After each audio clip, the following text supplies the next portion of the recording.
पहली खबर निकल के आ रही है इरिक वुरिस बैक्ड वेनिस से रिलेटेड। ये एक एआई स्टार्टअप है। इसने अपने वीवीवी टोकन लॉन्च किए हैं कॉइन बेस के बेस नेटवर्क पे।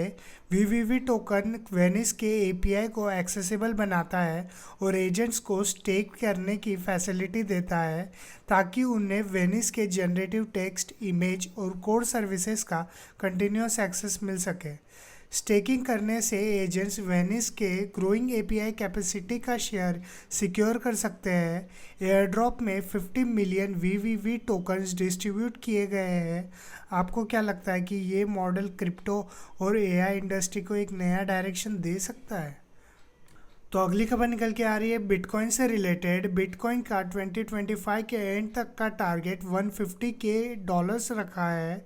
ये टारगेट स्ट्रॉन्ग मार्केट सेंटिमेंट और इंस्टीट्यूशनल इन्वेस्टर्स के सपोर्ट से पूरा हो सकता है, लेकिन क्रिप्टो वेल्स अब एक और अल्टरनेटिव कॉइन की तरफ मूव कर रहे हैं जो कि येटी ऊरो है। येटी ऊरो ने अपने प्री सेल्स में 147 मिलियन टोकन्स बेचे हैं और अपने play to earn game Yeti go की मोमेंटम बिल्ड कर रहा है। येटी गो अनरियल इंजन 5 पे बिल्ड है और गेम के लिए स्टेकिंग और येटी फार्मिंग ऑप्शंस इंट्रोड्यूस करने का प्लान है। यह अल्टरनेट कॉइन कितना प्रॉमिसिंग हो सकता है ये तो देखने की बात है। तो अगली खबर निकल के आ रही है जेयूपी से रिलेटेड। जुपिटर के नेटिव टोकन जेयूपी में 25% की रैली देखने को मिली है कैस्टेंबुल 2025 इवेंट के बाद, जहां 3 बिलियन जेयूपी टोकन्स बर्न किए गए और प्लेटफॉर्म फीस का 50% टोकन्स बायबैक के लिए अलोकेट किए गए थे। लेकिन जेयूपी का वैल्यू इंक्रीज हो रहा है जो कि स्कैरसिटी और ग्रोइंग इन्वेस्टर्स इंटरेस्ट की वजह से है और प्रोटोकॉल में 2.87 बिलियन का वॉल्यूम लॉक्ड है। जेयूपी का प्राइस भी की मूविंग एवरेज के ऊपर है जो बुलिश साइंस दे रहा है।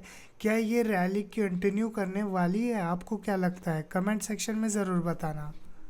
तो अगली खबर निकल के आ रही है मेटा प्लैनेट से रिलेटेड। ये एक जापानीज इन्वेस्टमेंट फर्म है। इन्होंने 745 मिलियन डॉलर्स रेज किए हैं ताकि वो 21,000 बिटकॉइन एक्वायर कर सके 2026 तक। ये प्लान एशिया के largest bitcoin focused capital rise बन सकता है। मेटा प्लैनेट ने 2024 में रिकॉर्ड बीटीसी यील्ड अचीव किया है और अपनी मार्केट कैप को 7,000% से ग्रो किया। अब वो बिटकॉइन होल्डिंग को एक्सपेंड करना चाहती है। क्या आपको लगता है कि इस इन्वेस्टमेंट से बिटकॉइन के फ्यूचर ग्रोथ को कोई इम्पैक्ट पड़ना चाहिए? अगली खबर निकल के आ रही है HIV डिजिटल से रिलेटेड। इन्होंने बिटफार्म्स के पैराग्यू साइट को 56 मिलियन डॉलर्स में एक्वायर किया है। उनका गोल है कि अपने बिटकॉइन माइनिंग कैपेसिटी को 25 EH तक ले जाना Q3 2025 तक। यह एक्विजिशन 12.5 EH ऐड करेगा और ग्लोबल माइनिंग कैपेसिटी को 430 मेगावाट तक एक्सपेंड करेगा। ये HIV डिजिटल अपने माइनिंग पावर को ऑप्टिमाइज करना चाहती है उनके हाइड्रो पावर एनर्जी से। तो अगली खबर निकल के आ रही है IRS से रिलेटेड। इन्होंने अपनी पहली crypto tax fraud conviction secure की है।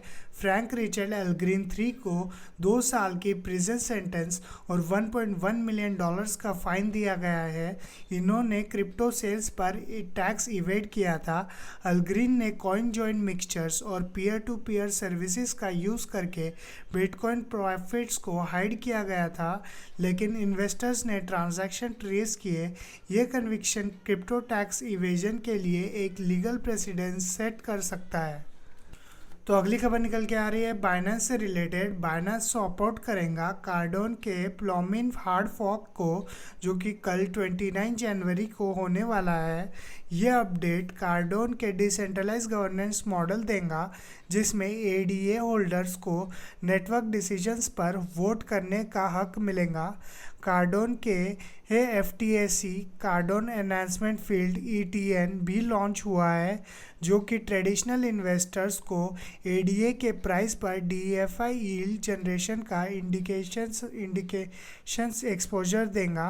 कार्डोन के अपग्रेड से क्रिप्टो स्पेस में किस तरह की डेवलपमेंट आ सकती है ये देखने वाली बात है।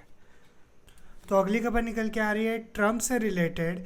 एनालिस्ट का कहना है कि ट्रम्प ने अपने लोएस्ट पॉइंट टच किया है एट $25। 68% ड्रॉप होने के बाद अपने ऑल टाइम हाई से अब ट्रम्प बुलिश रिवर्सल के सिग्नल दिखा रहा है विद ब्रोकिंग फॉलिंग वेज और increasing open interest in its future market. Whales भी ट्रम्प में रिटर्न कर रहे हैं और RSI ओवरसोल्ड लेवल पर है। ये एक प्राइस रिबाउंड सिग्नल दे सकता है। आपको क्या लगता है कि ट्रम्प का फ्यूचर ब्राइट है? अगली खबर निकल के आ रही है टर्टल कैपिटल से रिलेटेड।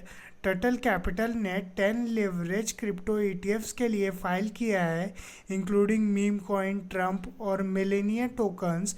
ये ETFs डेली परफॉर्मेंस को डबल करने के लिए डिज़ाइन किए गए हैं, जो रिटर्न्स और रिस्क दोनों को इम्प्लाई करता है। SEC का अप्रूवल क्रिप्टो ETFs के लिए नया डोर ओपन कर सकता है। आपको क्या लगता है कि meme coin ETFs regulated space और पॉपुलर हो सकते हैं? तो अगली खबर निकल के आ रही है वजीरेक्स से रिलेटेड। इन्होंने सिंगापुर हाई कोर्ट के डिसीजन के बाद स्टोलन कस्टमर्स के फंड का 75 to 80% रिपे करने का प्लान अनाउंस किया है, जो हैक नॉर्थ कोरिया के द्वारा किया गया था।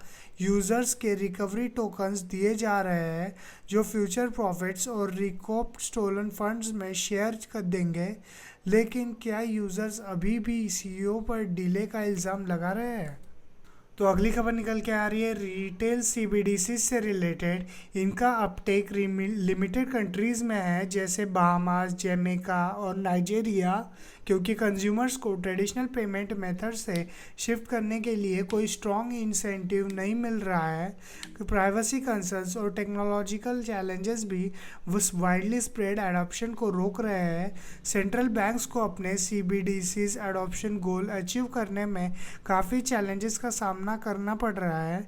आपको क्या लगता है कि ये CBDCs फ्यूचर का अनसर्टन है?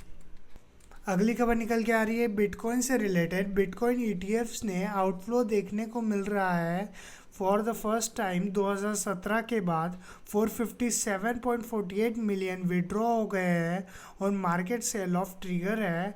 कंसर्न्स है चाइना के AI ऐप DeepSeek का।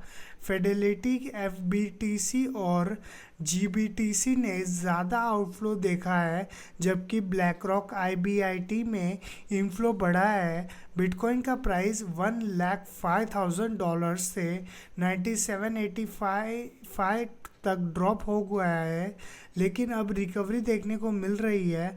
आपको क्या लगता है, ये sell off short term panic है? अगली खबर निकल के आ रही है KuCoin से रिलेटेड। इन्होंने गिल्टी प्लेज दिया है अपने 297 मिलियन फाइन्स के लिए और उन्हें एक एग्जीक्यूटिव ने स्टेप डाउन किया है। ये पेनल्टी क्रिप्टो इंडस्ट्री में एक मेजर रेगुलेटरी क्रैकडाउन ला सकती है। अगली खबर निकल के आ रही है पेपाल से रिलेटेड। पेपाल का PYUSD स्टेबल कॉइन अब कार्डोन के इकोसिस्टम में ज्वाइन हो गया है। वॉन चेन क्रॉस ब्रिज के थ्रू इस कार्डोन के डिसेंट्रलाइज फाइनेंस इकोसिस्टम को बूस्ट मिलेगा, जो अब 47 मिलियन तक की TVL को टच कर चुका है। PYUSD को अगस्त 23 में लॉन्च किया गया था। अब इसकी सप्लाई 515 मिलियन तक पहुंच गई है। ये इंटीग्रेशन कार्डोन को ब्लॉकचेन इनोवेशंस को एक्सेलरेट करेगा। तो ये थी आज की टॉप क्रिप्टो अपडेट्स। आपको कौन सी न्यूज़ सबसे ज़्यादा इंसाइटफुल लगी, कमेंट में बताना। और आपको ये वीडियो पसंद आए तो लाइक और सब्सक्राइब करना ना भूलना। हम आपको लेटेस्ट क्रिप्टो अपडेट्स देते रहेंगे।